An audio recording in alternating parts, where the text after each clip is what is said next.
नमस्कार बंधुरा आमी सुष्मिता रान्नाबान्नाय स्वागत जानाच्छि।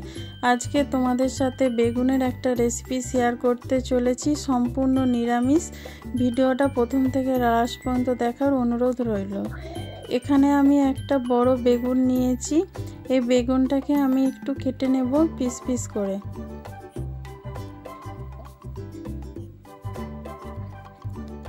प्रथमे आमी एखाने माछखान बराबर एकटु समान करे केटे निচ্ছি যাতে কাটতে সুবিধে হয়, সেই জন্য এখানে আমি কেটে নিচ্ছি।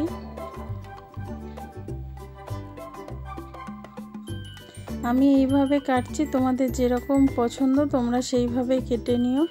আর বেগুনটা এতটা নরম যে খুব সহজে কাটা যাচ্ছে, বা এরকম নরম বেগুনের রেসিপি কিন্তু খুব ভালো হয় খেতে।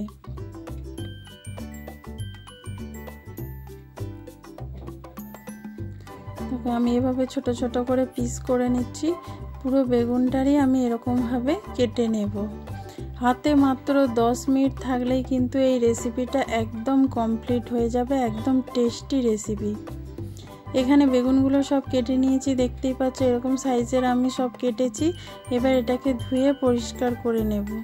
এখানে আমি দুটো টমেটো নিয়েছি, টমেটো দুটো আমি কেটে নেব। এই রান্নাটায় টমেটোর পরিমাণটা একটু বেশি লাগবে, একটু টক টক খেতে মানে হলে ভালো লাগে। এটা আমি এখানে দেশি টমেটোটা ব্যবহার করেছি যাতে টক টক একটু লাগে। তোমাদের কাছে যে টমেটো আছে সেই টমেটো দিয়েই তোমরা করতে পারো, তবে এখানে টমেটোর পরিমাণটা একটু বেশি লাগবে। আমি এখানে দুটো টমেটো নিয়েছি মিডিয়াম সাইজের। টমেটোগুলো ছোট ছোট করে কেটে নিতে হবে, যতটা ছোট করতে পারো, কারণ এই রান্নাটায় কোনো জল ব্যবহার হবে না, যাতে মানে এমনি কিন্তু চাপা দিয়ে রান্নাটা হয়ে যাবে।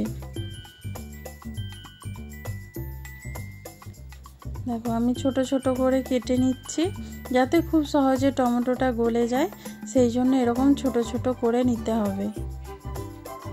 আর এখানে আমি মাঝখানের অংশটা কেটে দিচ্ছি। এইটা শক্তটা থাকলে না টমেটোটা খুব সহজে গলতে চায় না, সেই জন্য আমি ওটা কেটে ফেলে দিলাম। তাহলে দেখবে খুব সহজেই কিন্তু টমেটোগুলো একদম গলে গেছে। এইভাবেই আমি সব টমেটোগুলো কেটে নেব।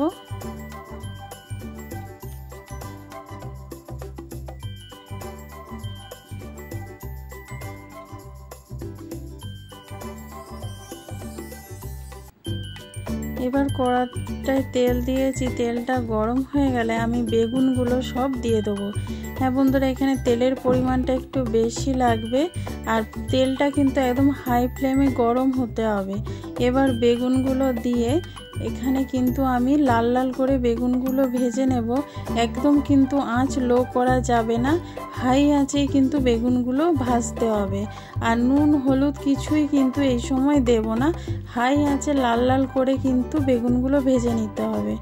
তোমরা যদি চাও এখানে তেলের পরিমাণটা আরেকটু বেশি রাখতে পারো, যেরকম আমরা কোনো কিছু ভেজে ছেঁকে একদম সেরকমভাবেও তোমরা কিন্তু করতে পারো।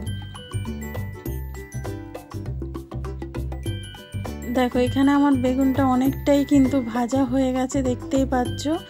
আরও একটু লাল করে নেব, তারপরে আমার ভাজাটা কমপ্লিট হয়ে যাবে।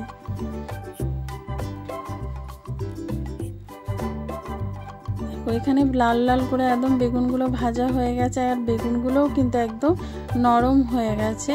এবার বেগুনগুলো নামিয়ে আমি আবার ওই তেলের মধ্যে আরেকটু তেল দিয়ে এখানে হাফ ক্যাপসিকাম আমি একটু ভেজে নিচ্ছি। ক্যাপসিকামটাও কিন্তু হাই ফ্লেমেই ভাজতে হবে, লো করা কিন্তু একদম যাবে না। এই রান্নাটা কিন্তু লো ফ্লেমে করবে না, একদম হাই ফ্লেমে ভাজাভুজিটা করে নেবে। এখানে ক্যাপসিকামটা ভাজা হয়ে গেছে, এবার আমি তুলে নিচ্ছি।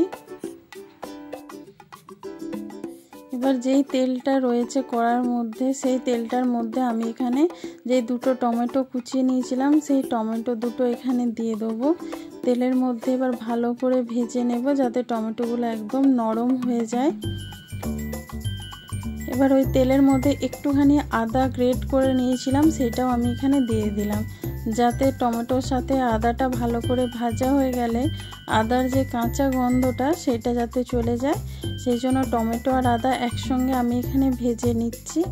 আর টমেটোগুলো ভেজে নিতে হবে যাতে একদম নরম হয়ে যায়।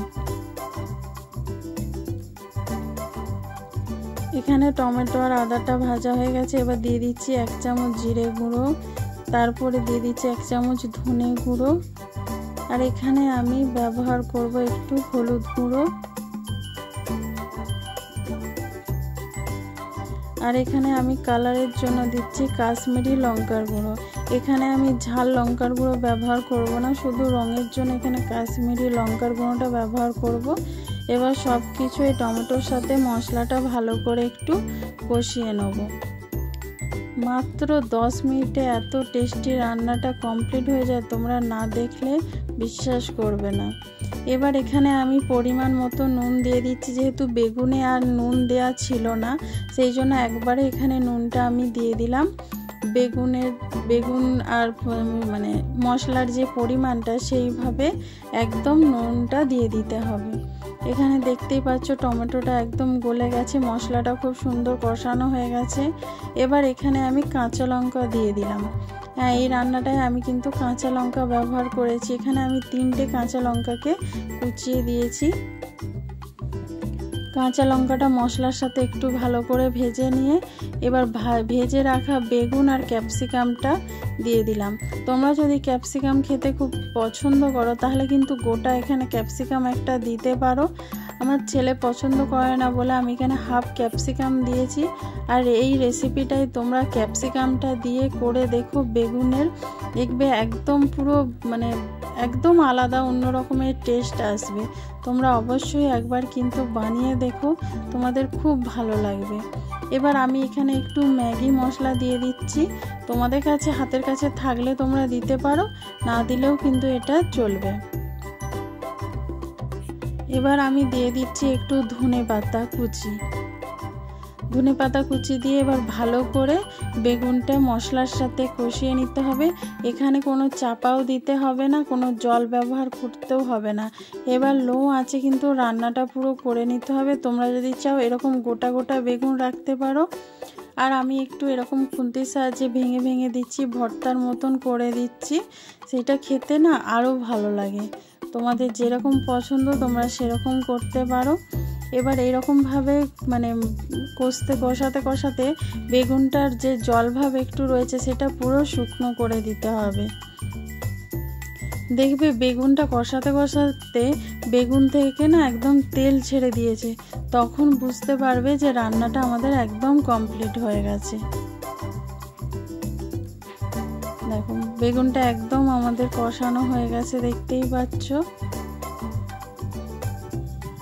আমি এখানে একটু ভেঙে ভেঙে দিয়েছি, পুরো ভর্তার মতন করে দিয়েছি। তোমাদের যেরকম পছন্দ, তোমরা যদি গোটা রাখতে চাও তাহলে মশলাটা সেরকমভাবে কষিয়ে নেবে, আর যদি বেগুনের এরকম ভর্তা বানাতে চাও তাহলে এইভাবে কিন্তু তোমরা একটু ভর্তা বানিয়ে দেবে। আর দেখো বন্ধুরা, সাইড থেকে কীরকম তেল ছেড়ে দিয়েছে, তোমরা বুঝতেই পারছো। তার মানে আমার রান্নাটা একদম কমপ্লিট হয়ে গেছে। তো নামিয়ে গরম গরম ভাত, রুটি, পরোটার সাথে কিন্তু খেতে পারো। এই রেসিপিটা যদি ভালো লেগে থাকে লাইক, কমেন্ট, শেয়ার করো। নতুন বন্ধু যারা দেখছো তারা কিন্তু চ্যানেলটা সাবস্ক্রাইব করে বেল আইকনটা ক্লিক করে দিও। যারা ফেসবুক থেকে দেখছো তারা পেজটা ফলো করে দিও। তোমাদের সাথে আবার দেখা হবে নতুন কোনো ভিডিওতে। ভালো থেকো, সুস্থ থেকো। Thank you.